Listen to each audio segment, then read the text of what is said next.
I'm the cameraman.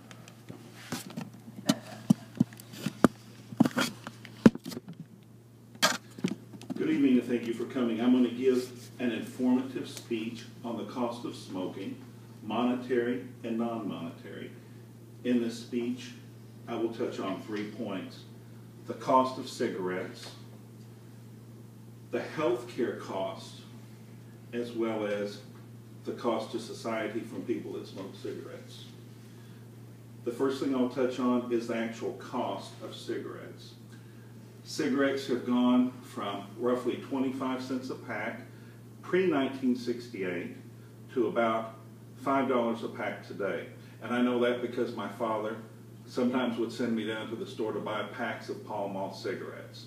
And back then they would sell them to a minor.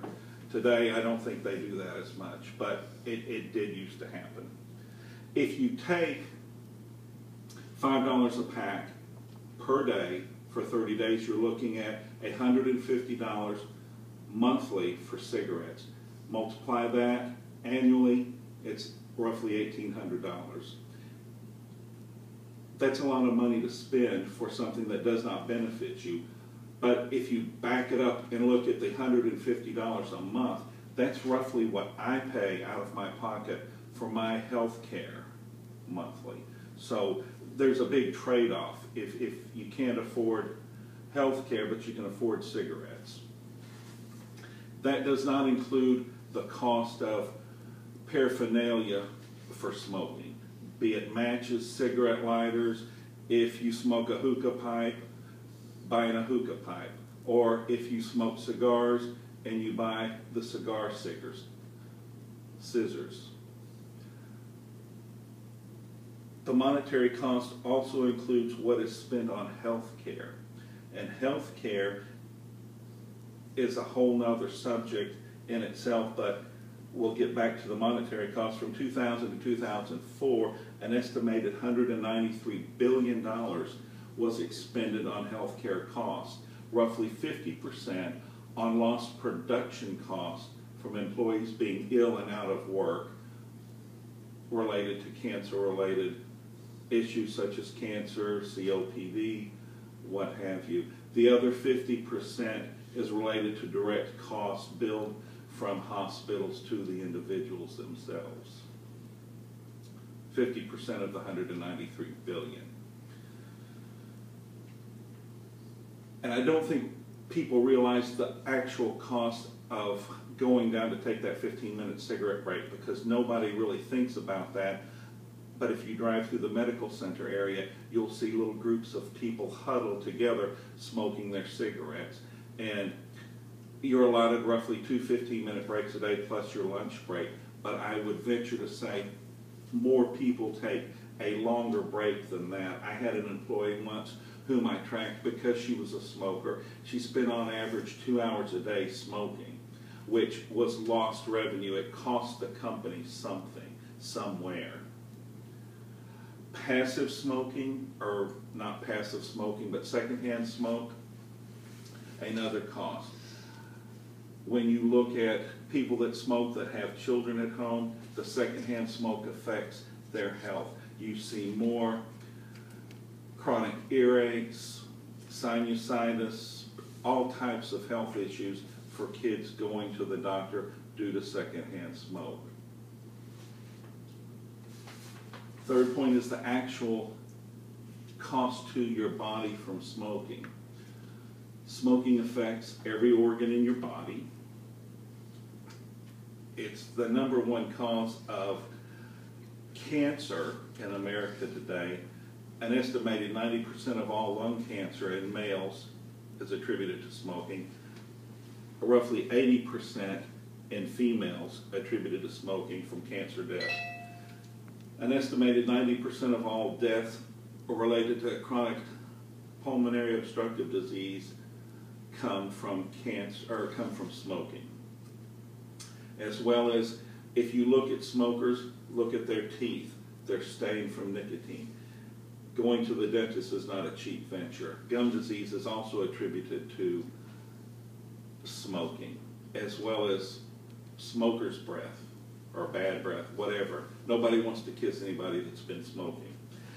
And the third cost, I think, is to society in that smokers are shunned somewhat.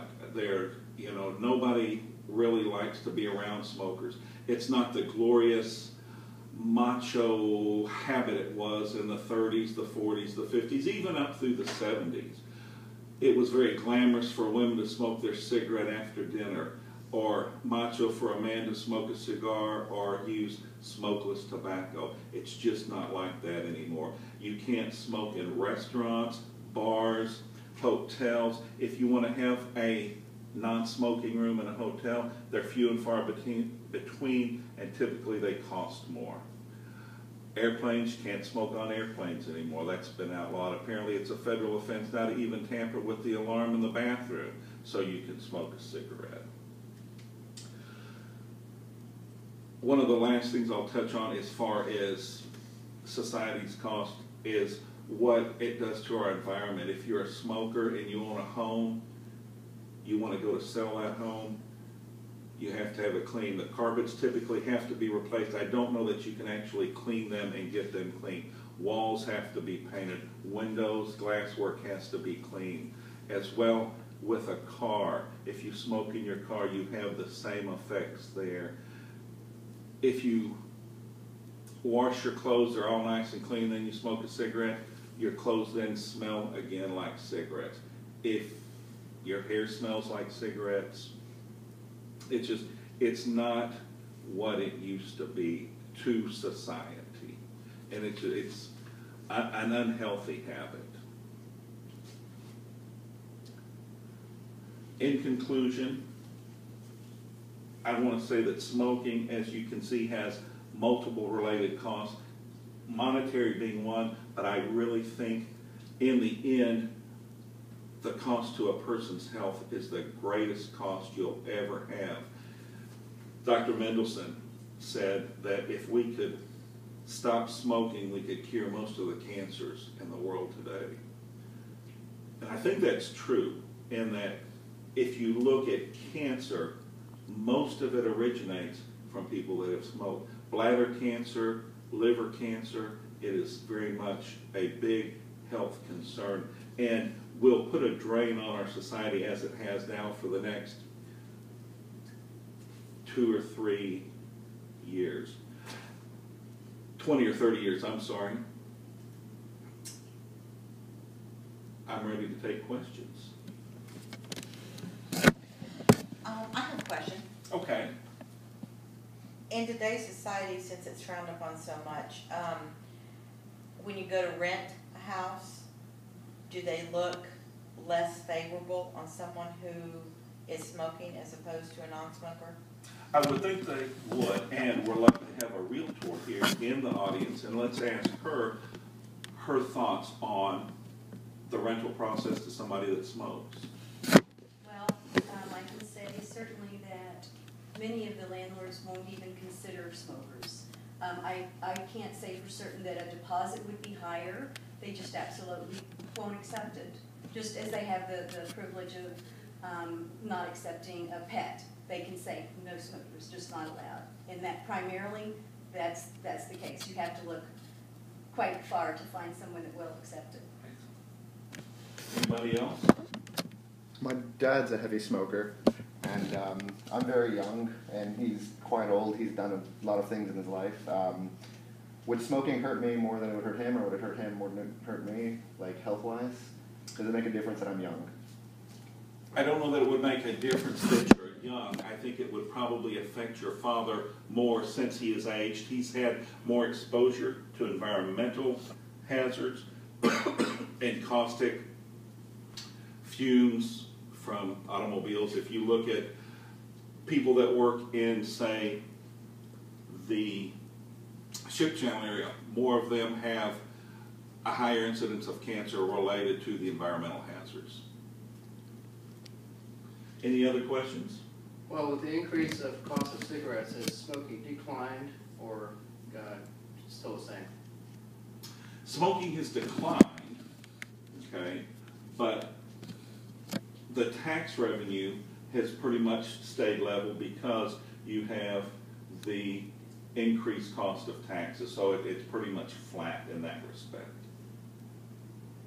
Thank you for coming and have a good evening. Have a good night.